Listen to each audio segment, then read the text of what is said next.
calming, so meditative. Good breathing exercises, good stretching, good for all of your body, mind, body, and soul. Speaking of which, I've also taken up new hobbies. Again, sharing with you guys my new hobbies. Puzzles. You can get these from the dollar store for like $1. And they're really easy. But just in case they get difficult, I always have my trusty scissors to help get the pieces to fit.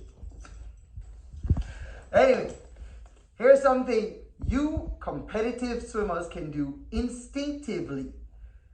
Do the puzzle, then mess it up and challenge your sibling or your parent or someone else in the house to do it as fast as you. Put a stopwatch on it and get into a little competition. Who can assemble the simple puzzles fastest without using the scissors? All right, so today we have Coach Beth, who's going to talk to you about why swim, why join swim team, what's the great stuff about being on a swim team. And then we're going to have Coach Mark talking about college swimming. Why swim in college? How do you get to swim in college? What is it that helps you on that journey to get to swim in college? Then later on today, we'll have Coach Cory, Coach Luke again, working dryland with you.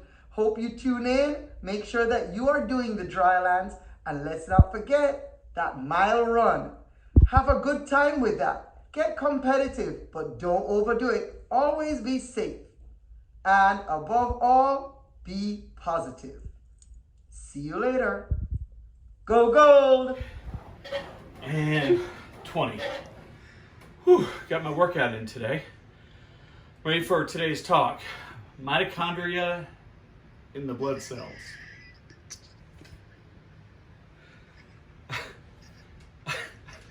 No. Well, it's not my day to talk. Oh, is it Coach Beth's day to talk? Well, she's in our movie room. Would you like to see our movie room? Well, let's go see it then.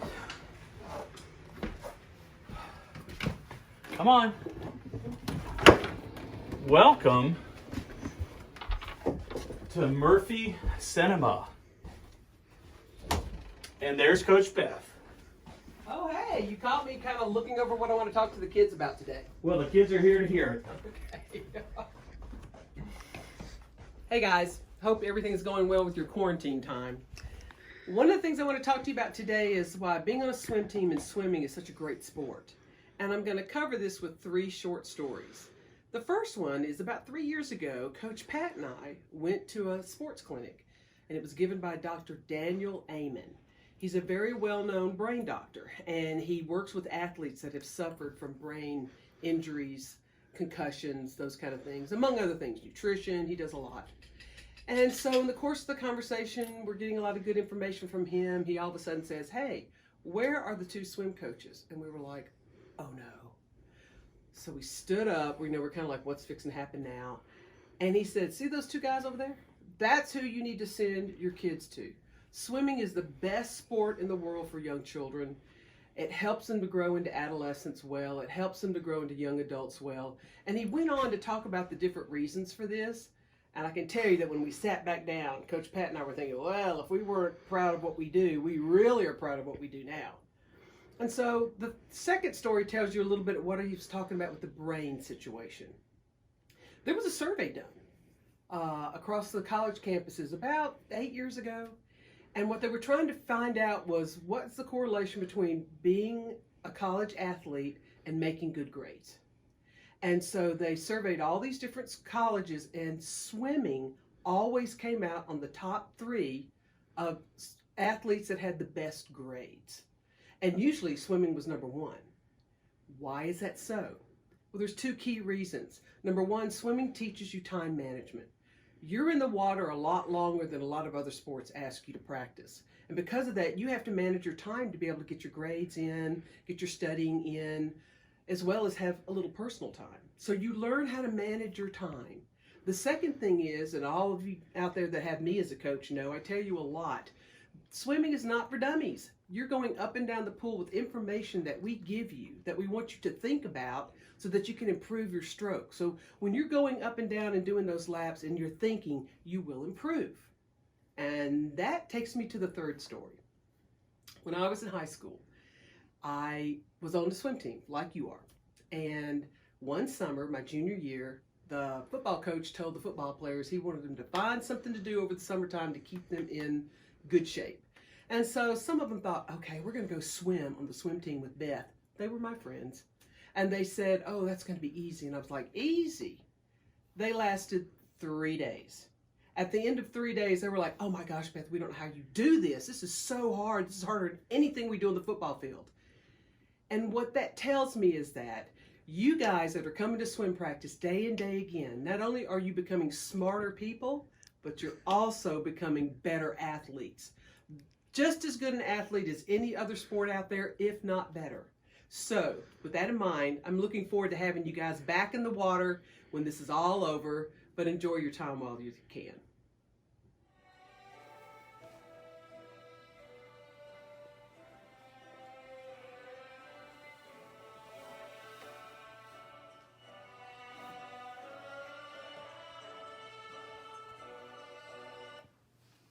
Hey everyone, and welcome to a new talk today.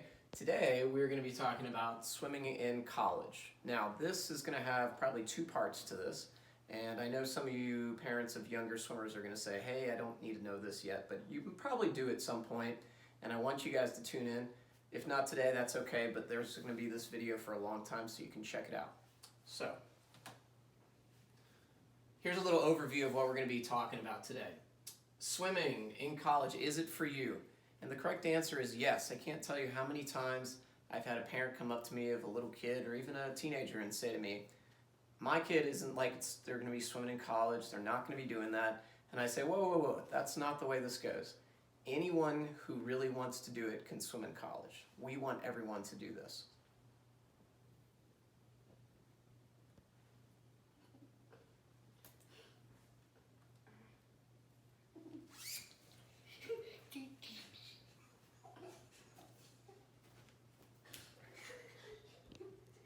Even that kid can do it. So there you go. All right, so your swimming could be the foot in the door to the school that you want. That's one of the other reasons that we want you guys to know this information. Say you wanted to go to Harvard or Princeton and your dream has been to be this great aspirational academic school. Swimming might be that thing.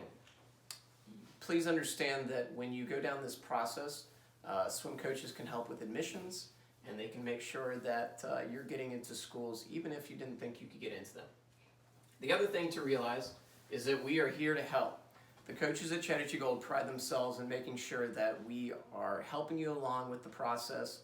We are there to answer emails and calls and make sure that you guys know everything you need to know about the process of doing this. So along all the steps, we're here to help, so don't hesitate to reach out to us. One of the main themes throughout this whole thing is cast a large net, and you don't have to have tunnel vision about anything.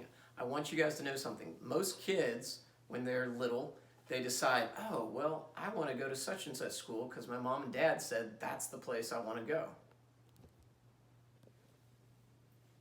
I'm going to Penn State. Yay! Let's go, Jackets. I'm going to Georgia Tech.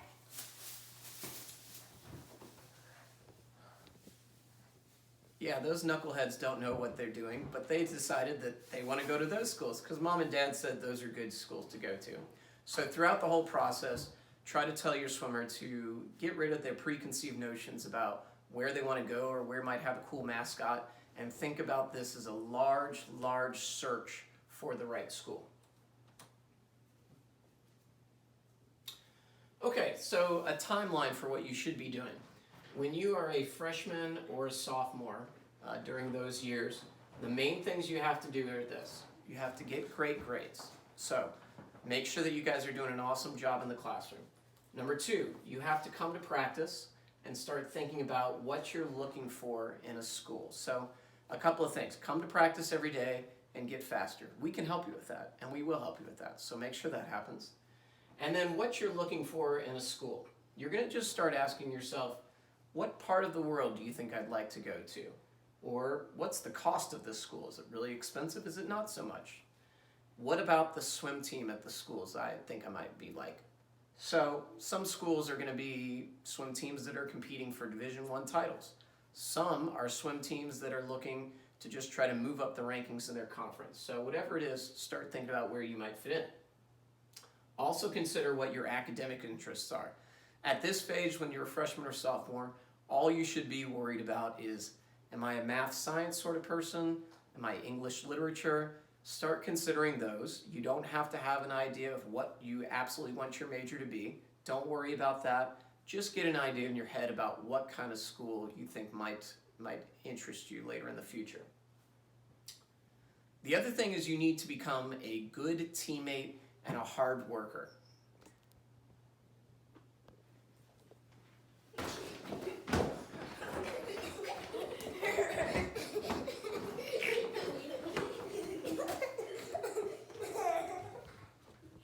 Once again, don't fight with your teammates. Make sure at this point, you guys, that you are thinking about how do I better interact with my fellow teammates, and make sure that how do I become the best worker in practice. And the reason is because this process will end at some point with a college coach talking to one of the senior coaches, and the questions they're going to ask are, number one, what kind of teammate is this person? And number two, are they a really hard worker? So those questions are going to come up, and you really want to make sure that you are not the catty teammate, the teammate that starts drama on the team. You want to be the one that supports your teammates so the coaches can say just good stuff about it. Okay, let's talk about casting that large net that I talked about at the beginning. You want to make a large list. It could have 20, 30, even 40 schools on it. The larger the better on this, because you're going to start out with that wide swath knowing that some of the schools might not be interested in what you have at that point, and that's okay. So considerations on type of the schools that you're looking at should consider are these things. First, you're going to look at location. Do you want to be 2,000 miles from home, or do you want to be in the backyard at a pool you've already swam at a couple of times? The size of the school. Some schools are going to have class sizes with 300 people, and that'll be the norm. Some will have small class sizes with 25 people, and maybe only a couple thousand kids go to that school. Think about what kind of atmosphere you like. Major in academics. Look and see what kind of school that is as far as their top majors go. So obviously some schools you're going to be looking at are maybe an engineering type school. You wouldn't want to look down that path if you were someone who really liked English and literature instead. The next consideration is, do you want to be a big fish in a small pond, or a small fish in a big pond? And what that means is this. You're going to want to look at what kind of swimmer you are and figure out where you fit in best. Some swimmers thrive in an atmosphere where they are trying to scrap and punch and get their way up the depth chart and get themselves better. Some swimmers are really going to like things if they just say, you know what, I want to be the #1 dog. So think about what appeals to you with that. And then that leads to my next point. You're going to match up those wants with the conference results of schools that you're looking for. In the age of SwimSwam and online times, it's really easy to find this. Look at conference results and see where your times would place you in terms of the conference championships, because schools are really looking for people who are going to be in the top 8, top 16 of the conference championships. So look at those results, figure out where you might be for some of the schools you're looking at. You also want to look at that college's team's improvements. And once again, this is easy information for you guys to find at this point. You really want to check out teams that the swimmers who go there show big improvements. Too often, we send swimmers off to college and they say, oh my gosh, I wish I would have looked and seen if those kids were improving year after year after year, because you want to go to a school where the coach there really knows what they're doing and really can produce some faster swimmers. Money. We don't really want to talk about this, but now's the time to. You need to also talk with your parents at this point. Parents, you want to talk with your swimmer and say, hey, this is the sort of school I think we can afford, or this is the sort of school we can't afford. It's okay to have that talk at this point so that your swimmers don't get 95 yards down the football field on this and they decide, oh wait, I can't afford to do this. So now's the time to start talking about money. Once again, the larger the net you cast, the better off you're going to be in this situation. So keep that in mind. I caught a max fish. I caught a max fish. My hand is squirmy.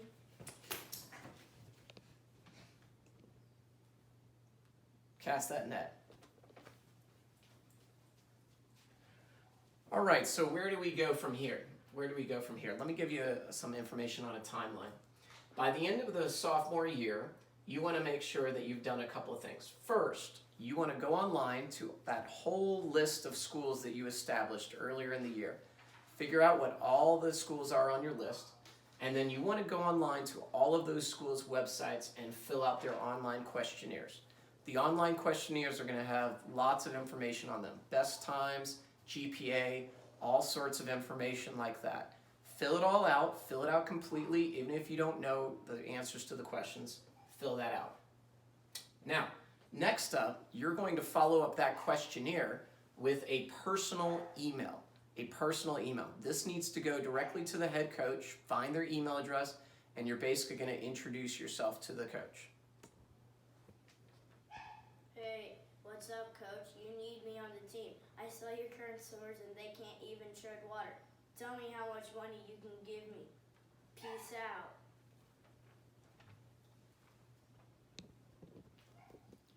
Yeah, don't have a letter like that. Right here in the presentation, which will be posted, I will give you guys a sample letter.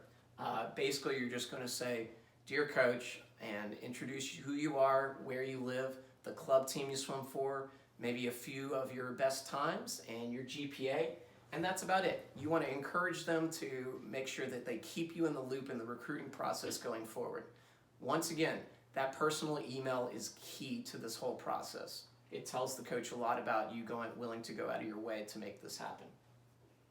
The other thing you want to do is register with the NCAA Eligibility Center. There's a link in the presentation to do that. That just means that you are passing all your classes. It'll tell the coach that you are available to be recruited, and it's kind of a gateway to making sure you can do all the rest of these things. So go online and do that as well. Junior and senior year. Here's what will happen next. The timeline as to when the rest of the things happen will vary greatly.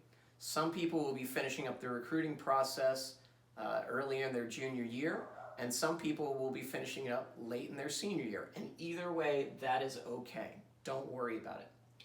You want to make sure during these times you're sending out updates to coaches on your best times. So the same list, address books list that you sent out the personalized emails to, you want to send out updates to times and say, "Hey coach, just got done with so-and-so meet and I went some best times. Here they are. Thanks so much." You want to take and retake the SAT and the ACT. Making sure that you get good enough grades is a really important process in the coach evaluating if you're going to be a good fit for their team. So I encourage everyone to take it a couple of times, at least a couple of times. You want to then start planning your official and unofficial visits. You get 5 official visits and unlimited unofficial visits. Keep one of those official trips as a backup. We encourage people to try to narrow it down to just 3 or 4 official visits so that you have one left just in case you were to need it. The schools that are recruiting you will probably have sophomore and junior days. What those are is those are opportunities for you to visit the campus, see everything, interact with the coaches and teammates. They are really great if it happens to be one of the schools you're considering. So don't rule it out. But you do not have to do a junior or senior day to still be considered in the recruiting process, so don't feel like you have to. Don't worry about when all these things happen. Just make sure that you are picking the right schools and trying to put all your emphasis into the schools that are going on. You want to make sure also that there's no social media pressure to sign. I signed today. I signed today. I signed today. I signed today. You did.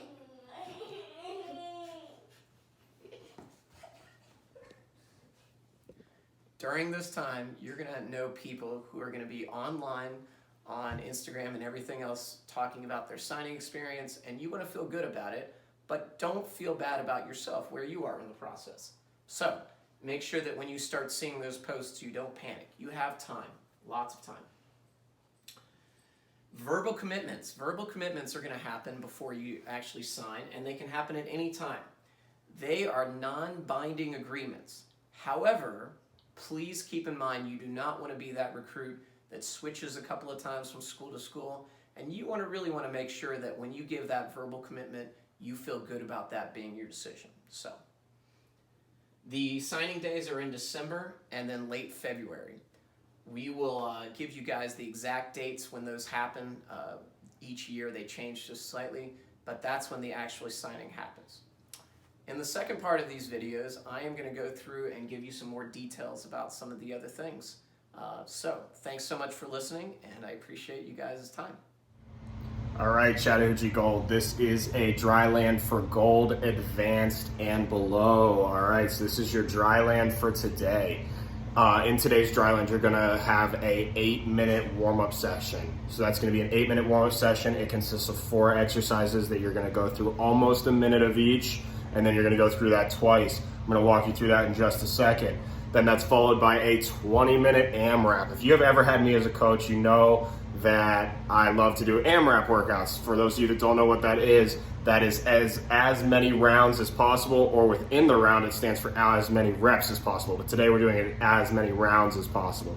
If you don't believe how much I like these workouts, I have a sweatshirt that says it. All right, so we're gonna go ahead and walk through this warm-up, and then we are going to walk through the workout together. And then I'm gonna let you guys hang up your phones, computers, whatever you're watching this on, and get to work. Okay, so first thing we're gonna do is an 8-minute warm-up. It is going to be 1 minute of inchworm to push-up. This is gonna warm up the backside of your body. You're going to put your hands right at your feet, walk them straight out, and do a push-up. You are not moving your legs at all. Your legs stay straight. I will show you this movement in just a second. Then you're going to do 1 minute of cook squats. I will show you this movement because a lot of you guys have not done this. This is a great way to warm up the lower half of your body here. Warm up that lower half of your body and make sure your squat form's in great check and you're ready to do some squats that we are definitely going to be doing in this workout, okay? The next thing you're going to be doing is a cobra to pike. Again, if you've had me as a coach, you have done these, but I will show you what they look like. All you're doing is doing a cobra stretch where your hands are planted directly below your shoulders and your hips are pressed into the ground. Legs are laying flat on the ground and you're just stretching out that back. And then you're gonna push your hips straight up into the sky, stretching up into that pike position.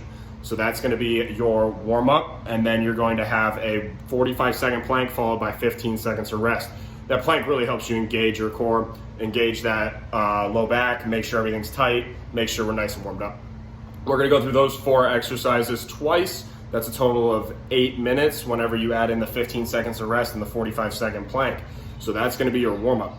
Now, after that warm-up, we're gonna get into our main workout here. So let's talk about that and then we'll go over all the movements together, okay? So, main workout, as many rounds as you can get done. Now, I've set a little goal for you, and my goal is if you are in intro or tech and fit, I want you to try and get through this 6 or 7 times in 20 minutes. If you are in silver or silver advanced, I want you to go for that 8 or 9 times.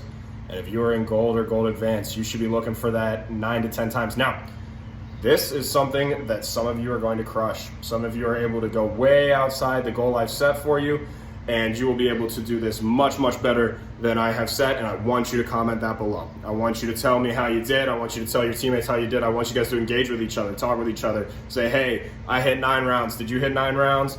How many rounds did you get done? I hit 13. I went way above what Coach Cory set for us. Okay, go ahead, engage in the comments. It's a great way to, stay in touch with your peers, stay in touch with your teammates in this time away from the pool. Okay, so as many rounds as possible. Very simple. 4 exercises also. These are exercises you're a lot more familiar with than the warm-up here. So you're going to go 10 8-count burpees. I'll show you how to do an 8-count burpee. It's almost exactly the same as a regular burpee. There's just 8 steps to it, and you can walk through it. Then you're going to go 15 streamlined squat jumps. So these streamlined squat jumps, if you don't have an area where you can jump as high as you can without banging your hands on the ceiling, go ahead and just do streamlined squats. I want you holding that back rigid. I want you in a stacked hand position, squeezing those elbows behind your head. You got to stay used to doing those streamlines. We spend a lot of time working on them, so don't forget about them. Then you're gonna go 10 hand release push-ups. So a lot of you are thinking, oh, well, I'm gonna do regular push-ups. I can do a regular push-up. I'm gonna do 10 regular push-ups. Stick with hand release. I want your chest going all the way to the ground. I want you pushing your chest and hips off the ground at the same exact time. And whenever you go to the ground and you lift those hands up, it squeezes your upper back. So it's gonna get your upper back a little bit more of a stretch there. All right, so 10 hand release push-ups and then 20 in and outs, or some of you may know them as suitcases. That's an ab exercise. You're gonna sit up on your hips like you're in a V-sit, but you're gonna let your knees relax. You're gonna let your arms go out straight to the sides, and you're gonna hug your knees in, and then stretch your legs out to 6 inches while you open your arms, and I will show you all these movements in just a second. Okay, guys, so again, you're gonna take 30 seconds rest at the end of those 4 exercises, and you're gonna go as many times as you can. We're going 6 to 7 for intro and tech and fit, 7 to 8 for silver and silver advanced, and anything above 9 for gold and gold advanced. Those are your goals. So you're gonna have to go out and crush that. That means you have to get, every 2 minutes, you have to get one of these rounds done. 30 seconds is rest. So that means in a minute and 30 seconds, you have to knock out 10 8-count burpees, 15 streamlined squat jumps, 10 hand release push-ups, and 20 in and outs. So you have your work cut out for you for today. Let's go over some of these movements and then get started. All right, guys, so we have gone over the workout now. I will go over it with you again right at the end of this rather quickly, but let's go through some of the movement instructions. There's a couple new things in this workout that some of you may have never seen. Some of you may have seen it. Some of you may know a different variation of what I'm about to teach from other coaches or other things you've seen. And if you know another way to do this that you've done in the past, you can feel free to substitute it that way. However, if you're not confident in that movement, I would do it the way that I'm about to teach you, okay? All right, so your warm up, the 4 exercises we're doing in that warm up are inchworm to push up. When you do an inchworm to push up, your hands are going to go straight down. Notice my legs do not bend. I have to bend slightly because I have tight hamstrings, but you should be able to touch the ground without it. If you got to slightly bend, let it slightly bend. You're walking those hands out. I'm gonna walk my feet back so you can see me. Walking those hands out and doing a singular push-up, then walking your hands back in and standing up.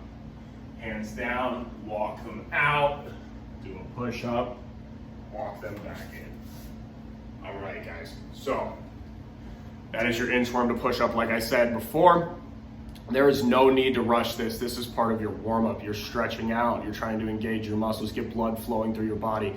Blood carries nutrients, and our body needs nutrients to start flowing inside of it so that we're able to move on with these workouts and make sure we have the appropriate carbs, the appropriate calories, everything our body needs to function well. Blood carries oxygen as well, so that's something you need to get flowing through your body before you get started with a hard workout, or else you're starting out flat and cold. That's why we have you warm up before meets. That's why we warm down after meets, get everything in our body sitting where it needs to be to perform at our best for the parts that we need to perform at our best, like a main workout. So, inchworm to push up. You're gonna do that for 1 minute. Then you're going 1 minute of cook squats. Cook squat is gonna warm up your lower half of your body. All you're gonna do is reach down flat back. Notice my hips are where I hinge. I hinge at my hips, I press my hips back. I'm not bending my back or anything like that. I'm hinging in my hips, pressing my hips back, my knees are staying right over my toes. I'm gonna grab the insides of my ankles, I'm going to press my knees out and drop to the ground. At this point, I'm going to reach up over my head and stand up. Again, legs stay straight, grab the insides, press those knees out, reach up and stand up. There are a few different variations of a cook squat. If you do not know any other variations of a cook squat, do that one. If you're not confident in your other variation, do that one. Okay, so 1 minute of inchworms followed by 1 minute of cook squats. No speed necessary there. Just stretch everything out. Feel everything getting warmed up. Feel your body getting stretched out and ready to go, okay? Then 1 minute of cobra to pike. You can do these at any variable speed you want, but basically what you're gonna wanna do is find an ab mat or a spot on your carpet. You're going to get back on. Cobra up. Now I'm going to move to the side so you can see how this looks.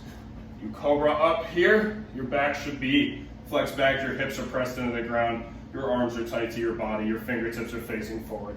You can even lay your neck back slightly. Let that low back stretch out. As soon as you feel like you've been in this position for 5, maybe 10 seconds, you're going to press your hips up to the sky and push your hands forward. That's going to be your pike, and then stretch down. You should feel the cobra in your low back. You should feel the pike in the back of your hamstrings and the back of your legs as you get warmed up for this total body workout, okay? The last thing you're gonna do, everybody knows how to do this. I'll show you real quick, but you're gonna do a plank for 45 seconds and then take 15 seconds to rest. Go through that twice. So your plank should very simply look like this. Elbows directly under your shoulders, hands either on the ground. You want to make good contact with your forearms, you can make a fist. You want your hips flat, you want your head neutral. You don't want to be like this, you don't want to be slouching in the middle. You want everything nice and tight. You're holding those core muscles, keeping that head neutral. Okay, legs super straight up on those tiptoes. All right, so that is your warm-up. You're going inchworm to push-up, cook squats, and cobra to pike for 1 minute each. Then a 45-second plank, 15 seconds of rest. And go through that twice, okay? That is your warm-up. Now let's talk about the main workout. Not as many things to talk about here. We're a little more comfortable with all of these movements, all right? So you're gonna go as many rounds as you possibly can get done in this time, guys. As many rounds as you can possibly get done in this time. You're gonna go 10 8-count burpees. Almost exactly like a regular burpee, but let's walk through it. And you might wanna practice these before you get started because this is something that can get you a little twisted up, but gets you in a really good rhythm when you start counting 1, 2, 3, 4, 5, 6, 7, 8, okay? So that's what we're gonna do right now. So it's very simple. You're gonna go 1, hands on the ground, 2 feet back, 3, spread your feet, 4 together, 5, 6, 7, and jump. I'm gonna break my light here if I jump, so I'm not gonna do that part. But again, it is 1, 2, 3, 4, 5, 6, 7, and jump, okay? So that is your 8-count burpee. Get that done. You go hands on the ground, kick them back, spread them together, down on the push-up, up on the push-up, feet come up, jump into the sky. All right, it just puts a rhythm in your burpee. You start thinking 1, 2, 3, 4, 5, 6, 7, 8. And that gets you through your burpees, keeps you on a great tempo. You'll knock out 10 super quick like that, guys. Super quick if you stay on that 8 count, you just get into a rhythm. All right, then you're going 15 streamlined squat jumps or streamlined squats. Right now, I'm not gonna be able to do any jumps. I'm in my kitchen area and I have a low hanging light here, so I'm not gonna be able to do any streamlined jumps. That's okay. What I want you guys to do is get in that streamline as tight as you can and squat down. Hold the streamline, hold your back up as straight as you can, and then stand back up. If you can do the jump, if you have a place to do a jump, you all know how to do streamline squat jumps. Explode through your feet, push through your heels. All that power should be in the heels of your feet. That's how you know you're doing a great squat, is if you can wiggle those toes at the bottom, push up through those heels, get an explosive jump every time, okay? So those are your streamlined squats or streamlined squat jumps. The next thing you're gonna do is 10. So the order of this, as many rounds as possible, workout is 10, 15, 10, 20. That's the rep order, okay? So you're going 10 8-count burpees, 15 streamlined squats or streamlined squat jumps, 10 hand release push-ups. Now I explained briefly why we're doing hand release push-ups here, but again, hand release push-ups give you an extra stretch on your back, so you want your hands directly below your shoulders like we've talked about, head neutral, you're in a flat back position. You're going to lay down, everything hits the ground at the same time. You're going to lift your hands off. Now your back should squeeze when you do this. Place your hands back down, engage your arms and lift your hips and chest at the same time. Notice I didn't push off with my knees, I didn't push off with my hips, and I didn't arch my back, okay? Everything moves at the same time, down, hands up, push back up. All right, so you're gonna do 10 great hand release push-ups. Remember, form is more important than speed. I do have goals for you on this. I want you guys to push for those goals, but your number one thing is great form. All right, last thing is an ab exercise. This is how we're getting our total body We're going total body movement of a burpee, a nice strong leg movement of streamline squats or streamline squat jumps. Then we're going hand release push-ups, engage our chest, our shoulders, and lastly, we're gonna go in and out. So some of you know these as suitcases. This is a really great ab exercise. Actually one of my favorites. I don't utilize it as much as I wish I did, so I'm glad I'm getting to teach it to you guys right now, okay? So this exercise, you're going to, I'm kind of in the corner of the room, but you're going to lift your feet off the ground like this, bring your arms out to the side, kind of use them in the corner of my room here. All you're gonna do is legs straight, arms out, come in, go out, come in, go out. Your legs stay 6 inches off the ground, your arms hug in. You don't need to hug your legs in, but if you need to do that for balance, go ahead. You're doing 20 in and out. The lower you get your back and the more you come up, the better. The more of an ab engagement you're gonna get. You can kind of challenge yourself and see what you want to do there as far as that back movement, but try and get as low as you can. You're trying to still hold that V up type position, all right? So those are your in and outs. You have 20 of those. Then you're going to take 30 seconds rest, all right? Every time you hit that means there's speed, guys. You're talking about 1 minute and 30 to 2 minutes of work, and then 30 seconds rest. So you're getting a quarter of your work time rest. That means you want to work really, really hard to rip through these rounds as fast as you can. It's the only way you're going to get the rounds done, all right? So some of you, I'm expecting to see some of you hit 15 rounds of this, to be honest. Some of you are gonna rip through this, you're gonna work super hard for 20 minutes, and this is gonna go great for you. But remember, form over everything, make sure you're doing it correct, you're staying in shape, healthy, active, but most of all, you're staying in great form whenever you're doing these workouts, okay? We want you to be doing good cardio, we want you to be working up a sweat, but we do not want you to be getting hurt. So make sure you're following all the rules I just laid out for you guys during this workout. Remember, intro and tech and fit. Go for that 6 to 7 rounds with awesome form. Silver and silver advanced, go for 8 to 9, and gold and gold, or for 7 to 8, sorry. And then gold and gold advanced, you're going for 9 or 10 rounds or more. Love to see some silver advanced kids up in that 9-10 round, maybe a couple more, and I'd love to see that gold advanced go sky high, hit as many rounds as you can. All right, I will post below what I hit on this workout. I have not hit it yet, so I'm gonna go ahead and get it done here with you guys, and I will post what my time, or how many rounds I get done in that 20-minute time cap. So you're gonna wanna set a 20-minute running clock and get after this workout, guys. All right, as always, if you have any questions, just email your coaches, stay in contact with them. We all love hearing from you guys, and we got a lot of great stuff coming your way. So stay engaged here on our Facebook page, on the YouTube channel. There's a lot of cool stuff for you guys while you're spending some time at home. Hope you stay safe, hope you're having a good time away from the pool and away from school, and I will see you guys tomorrow. Hi everybody out there, it's Lucky, and I hope you did all your dry land. Not just a part of it, all of it. That's really important. That's how you're gonna keep getting fit and staying fit, getting ready for the water. And I want to just share with you one of the things I've been doing. It's fun to have furry friends around. These are two of my furry friends. This is Lily and this is Callie. And I'm trying to teach them tricks. Some of them are smarter than others. Here you go, Lily. When you're locked in your house, it's really nice having pets around. They keep the environment warm and loving.